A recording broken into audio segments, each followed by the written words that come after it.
Pleasant good morning to one and all. This is Maria Pushpam, and for today's class, we are going to see isotopes, isobar, as well as isotone, followed by artificial radioactivity, and finally, we are going to see the difference between natural as well as artificial radioactivity. I'll repeat.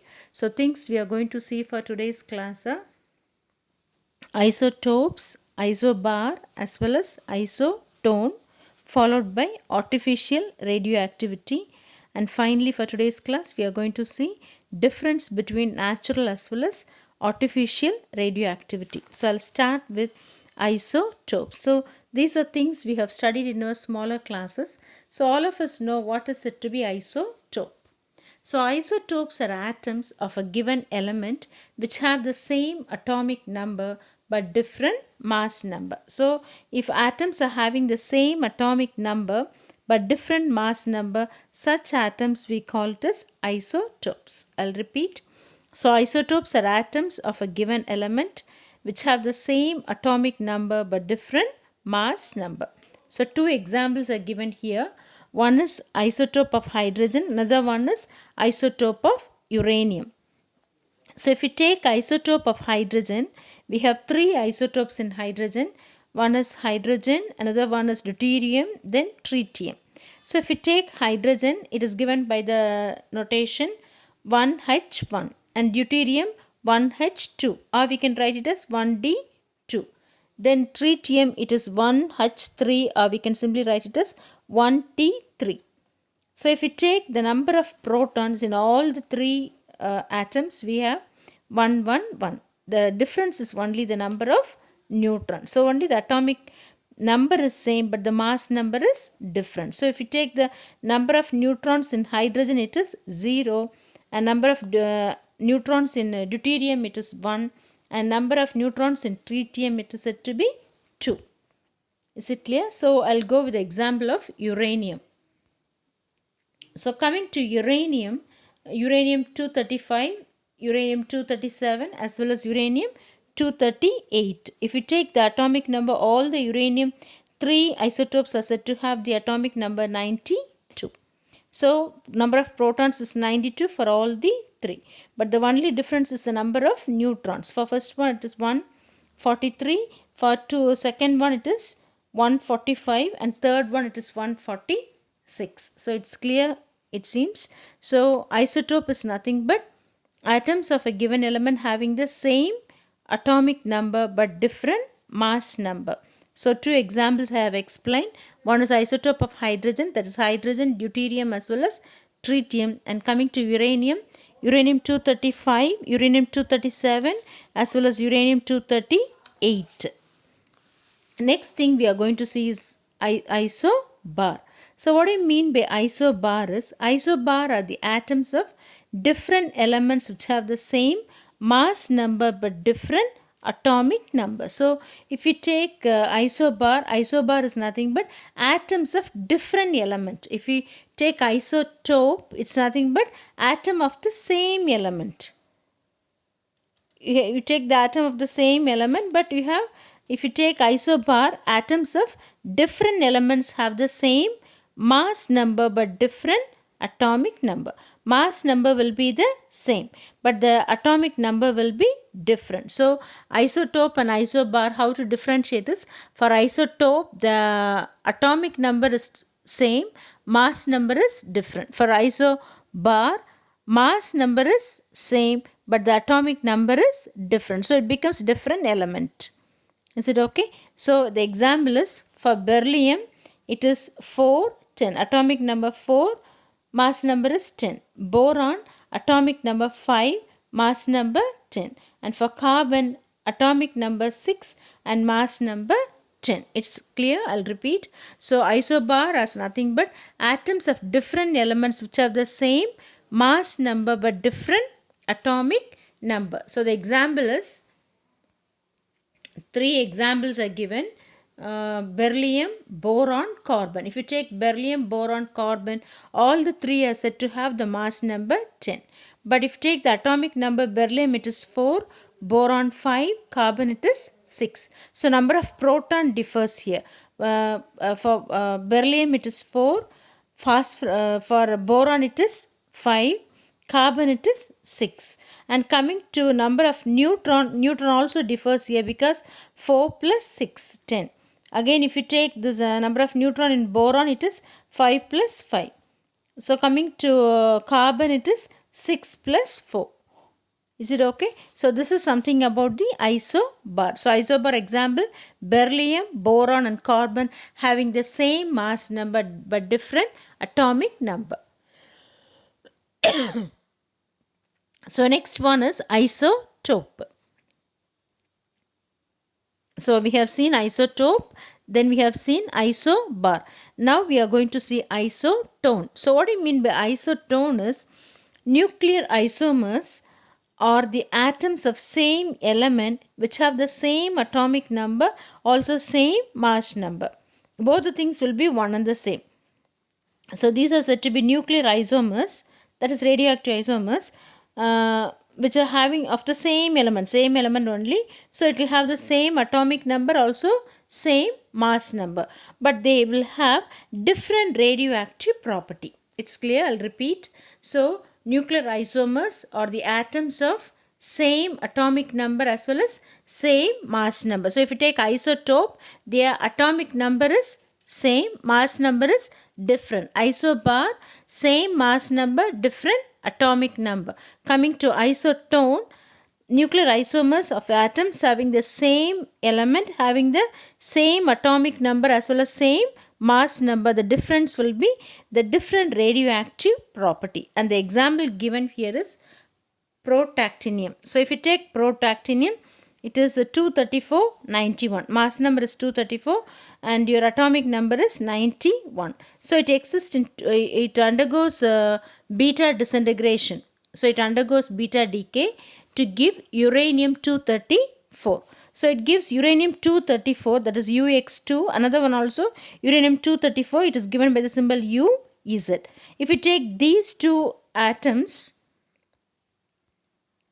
both are having the same mass number as well as same atomic number, but the only difference is the half-life period. If you take both the atoms, that is uranium UX2 as well as uranium UZ, it is just a notation. So protactinium, it undergoes radioactive disintegration to give beta radiation. As it emits beta radiation, it gets converted into uranium. So it gets converted into uranium, and if you take uranium, the product of uranium is obtained by two types of half-life period. One is having a half-life period of 1.18, another one is having a half-life period of 6.7 hours. So the only difference is said to be the half-life period. So such difference in radioactive property, we call it as isotone. So protactinium is given as an example here. So coming to protactinium, it undergoes radioactive disintegration to give you beta particles. As beta particles being emitted, it gives you uranium. Protactinium is converted into a product of uranium. Uranium gets for the formation of uranium, if you take two forms of uranium is obtained. One is given by the symbol UX2, just for notation. Another one is UZ, just to differentiate. Okay, so UX2 is having a half-life period of 1.18 minutes, and coming to UZ, it is having a half-life period of 6.7 hours. Is it clear? So next we are going to see about artificial radioactivity. It can otherwise be called as induced radioactivity. So coming to artificial radioactivity, these are many artificial transmutation in which product nucleus is unstable and hence undergo disintegration spontaneously. And they usually emit electrons or positrons as radioactive rays. And this process of converting a stable element into a radioactive element by artificial means is called as artificial radioactivity, otherwise called as induced radioactivity.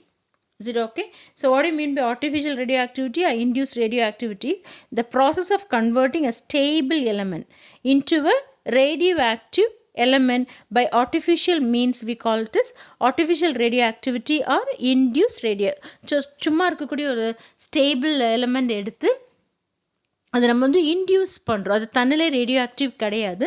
So we are inducing radioactivity in that particular element, and that process of converting a stable element into a radioactive element by artificial means, the process of phenomena is called as induced or artificial radioactivity. And this was done by Madame Curie as well as her husband Frederick Joliot. Is it okay? Both of them have combinedly done the work. How they have done is, they have taken aluminium 27 and they hit with an alpha particle when an unstable isotope of phosphorus is obtained. As you take aluminium, hit it with an alpha particle of helium. Alpha particle is nothing but helium. So if we hit with helium, the product obtained is said to be an unstable isotope, which is said to be phosphorus.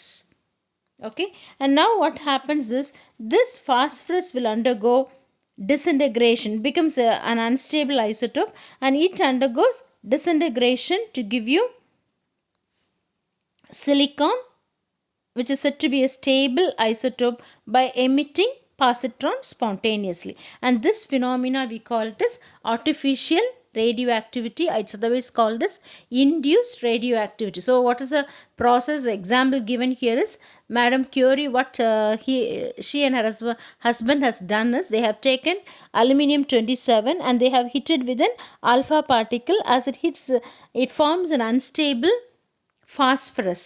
So this unstable phosphorus will undergo radioactive disintegration by emitting positron spontaneously, and a stable product of silicon is obtained. And the reaction is, aluminium 27 plus helium gives phosphorus 30 plus neutron.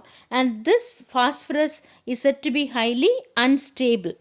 So it undergoes disintegration to give you silicon 30, which is said to be a stable product, by emitting positron. That is said to be induced radioactivity. It's otherwise called as artificial radioactivity. Is it okay? And now we are going to see the difference between natural radioactivity as well as artificial radioactivity. So there are 4 points are given here. So coming to natural radioactivity, it is said to be a spontaneous disintegration process. புரியுதா? So natural activity வந்து தன்னிலை நடக்கும். நம்ம எதுவுமே பண்ண வேண்டாம். We need not do any process over there. So what happens there is, spontaneous disintegration will take place. And if we take this artificial radioactivity, due to bombardment with a projectile, we get the induced radioactivity or artificial radio. தன்னிலை அது வந்து radio active கிடையாது. நம்ம example பார்த்தோம், aluminium எடுத்திருக்கோம். அது ஒரு unstable ஃபாஸ்பரஸாக convert பண்ணி, அது பாசிட்ரானை எமிட் பண்ணி, it becomes a radioactive particle giving stable silicon. So it is bombarded with a projectile.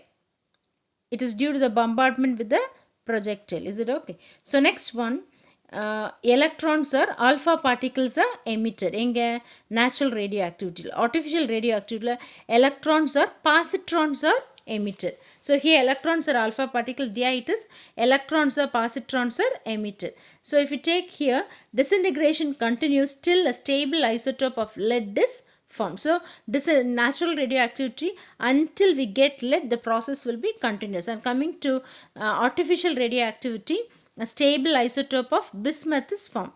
Disintegration continues till a stable isotope of bismuth is formed. And last point is, the daughter nucleus or daughter elements will have long half-life period. And coming to artificial radioactivity product, the daughter elements will have short half-life period. It's clear the point? I'll repeat. So difference between natural as well as artificial radioactivity. First one, spontaneous disintegration, there it is obtained due to bombardment with the projectile. And second one, it emits electrons or alpha particle. Here electrons are positron.